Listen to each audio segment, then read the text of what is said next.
By January 1918, U.S. troops in Europe were having a profound effect on the outcome of the war. It wasn't a matter of if Germany was going to have to surrender, it was only a question of when. On January 8, 1918, Wilson lays down his ideas for how a post-war world should look like. It's his 14 points, and we'll take a close look at these 14 points during this lecture. By October of 1918, Germany is making overtures to the Wilson administration about peace along the lines of Woodrow Wilson's 14 points. When Great Britain and France catch wind that Germany is trying to negotiate an end to the war without officially surrendering, they want to keep going. They want to move into Germany, occupy Berlin, and force Germany to surrender. It's only when Woodrow Wilson threatens to remove American forces from Europe do Great Britain and France relent, and by November we have an armistice that's signed, ending hostilities. But that still leaves what's going to be the peace treaty. How do we negotiate the end of the war officially with terms? And we can see from the San Luis Obispo that Germany is asking for peace on Wilson's 14 points.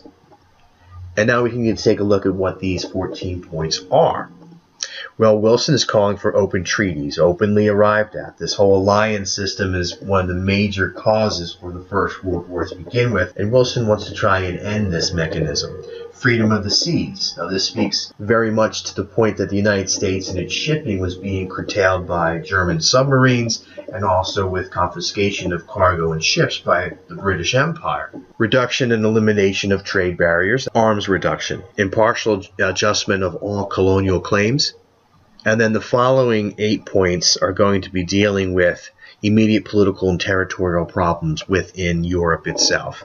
There's German troops all over Europe right now, and they need to be removed from Russia, they need to be removed from Belgium, they need to be removed from France, and also the return of Alsace-Lorraine, this key strategic piece of territory between Germany and France that they have been fighting over for the last century or so. That's going to be returned to French control.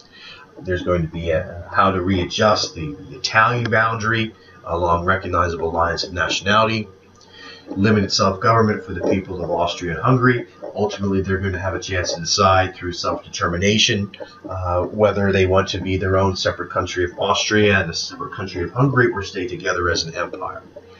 Evacuation of German troops from the Balkan areas, Romania, Serbia, and Montenegro, and independence for those countries. Independence for Turkey from the Ottoman Empire, and independence for Poland. Poland is going to be recreated as a nation state to act as a buffer between Germany and the Soviet Union. And now we move to the 14th point. A new world order, Wilson calls for. A general association of nations must be formed. There must be not a balance of power, but a community of power. Not organized rivalries, but an organized common peace. This is the League of Nations. This is a concept that Wilson comes up with where there's some sort of institution where all the countries of the world can meet and discuss their problems and come up with mutually beneficial solutions to those problems. Now, the Paris Peace Conference of 1919, Wilson's coming with a very progressive, idealistic platform, and right from the beginning, there are going to be profound differences between the positions of the United States and its European allies. Now, what are the possible formats? Will the victors meet and agree on terms to be negotiated with Germany, meaning Germany is going to be part of the conversation? Or are the victors going to meet on terms to be imposed on Germany? And what are the possible purposes of this Paris Peace Conference? Are we going to create a new structure for world affairs like Woodrow Wilson is calling for? Or are we going to exact revenge on Germany? The American position was they wanted to discipline Germany, but they saw Germany as essential to European stability. A stable and prosperous Germany was key. And they wanted Germany to remain economically viable and politically influential. Now let's contrast that with the French position, where they say that German weakness was not the problem. Historically, German aggression was the problem. And they wanted to render Germany incapable of military adventures.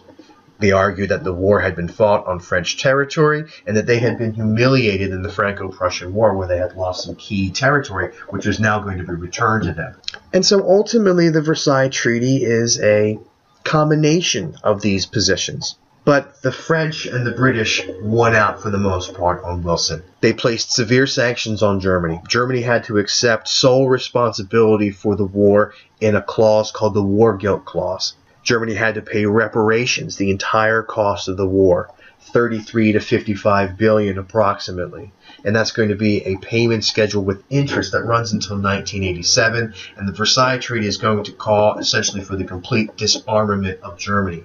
And these harsh terms are going to embitter the German population. The Germans had hoped for a treaty that was more in line with Wilson's 14 points, and they hated having to take responsibility for the start of the First World War. Their position was, did we shoot Archduke Franz Ferdinand? No, we were coming to the assistance of an ally. That's all we were doing. They resented that they were forced to sign that treaty without being able to negotiate any of the terms. They disagreed with the reparations and especially the territorial losses. They were angered by the exclusion from the principle of self-determination that seemingly all the other nationalities of Europe were going to be allowed. And these terms are going to embitter the German population, and they wanted to see this Versailles Treaty revoked. And Hitler and the National Socialists are going to use this to great effect. Now we see on the right some political cartoons where Germany is representing a man who's just being crushed by debt in the form of reparations. And then the bottom right-hand side we see Germany is on the left, and it's being forced to swallow a bitter pill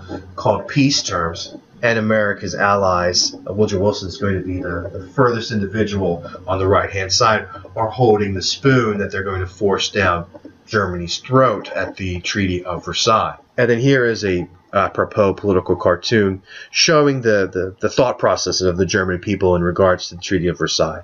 They're going to rearm during the interwar period under that for defense only clause that we see right here in the bottom. And the Treaty of Versailles is, of course, going to be in tattered rags. And all you need to do is just replace one letter on reparations. And you have what Germany is going to try and do during the interwar period.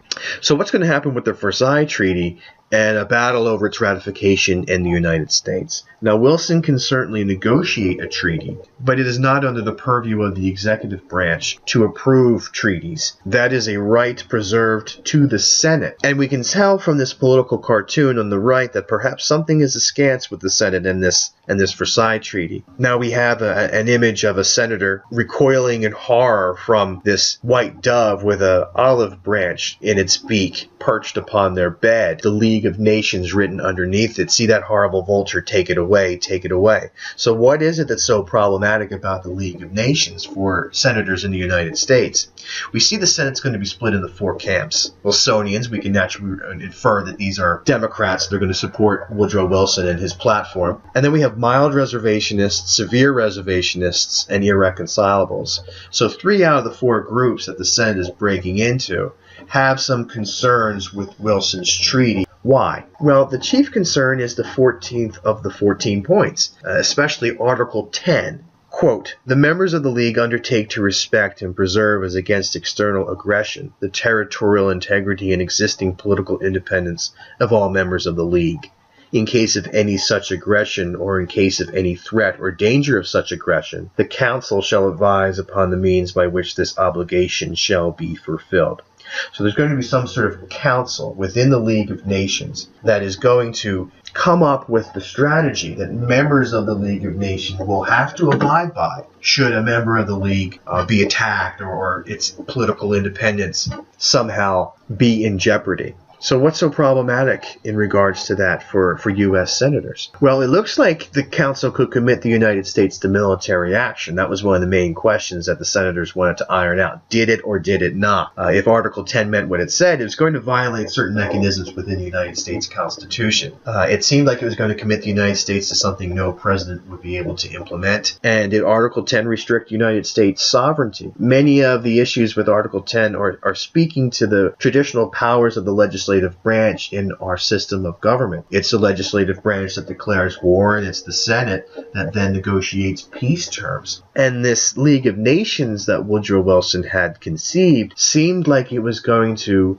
give some of those powers that the legislative branch had over to some sort of foreign international body. The Senate has some reservations, and Henry Cabot Lodge, the leader of the opposition, trolling Woodrow Wilson, gives President Wilson a list of 14 reservations that the Senate has with the Treaty of Versailles. When Wilson discovers that the Senate is not going to approve the treaty that he negotiated in Paris, he tells the Wilsonians to go ahead and vote against the approval of the treaty alongside the reservationists. And that leads to the treaty's defeat, the first time the Senate ever rejects a peace treaty. And so the United States does not sign the Treaty of Versailles. It does not join the League of Nations. And only until 1921 does Congress approve resolutions that formally end hostilities with Germany and the Austro-Hungarian Empire. Their main concerns with the treaty was that it seemed that it was going to embroil the United States with an entangling alliance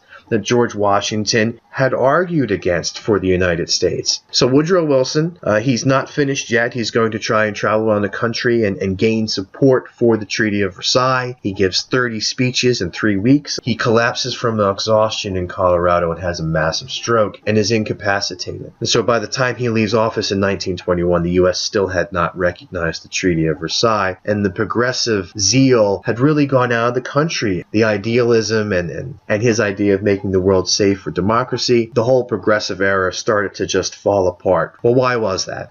Wilson's coalition is going to dissolve over disillusionment from World War I. Organized labor is going to be unhappy. It's always unhappy as you move from a wartime economy to a peacetime economy. There's going to be labor unrest during 1919 and 1920. Farmers are going to be dissatisfied with wartime price controls. They're going to want to see them ended as soon as possible. Intellectuals in the country are going to be disillusioned by prohibition and the anti-evolution movements and the anti-advancement movements that seem to be gaining traction in the United States, and will look to leave and will go to places like Europe during the Prohibition era. Wilson is considered last of the progressive presidents, and one of the reasons why the progressive period ends at this moment in time is because many of the major goals had been reached. And so now we turn to a closer examination of the 1920s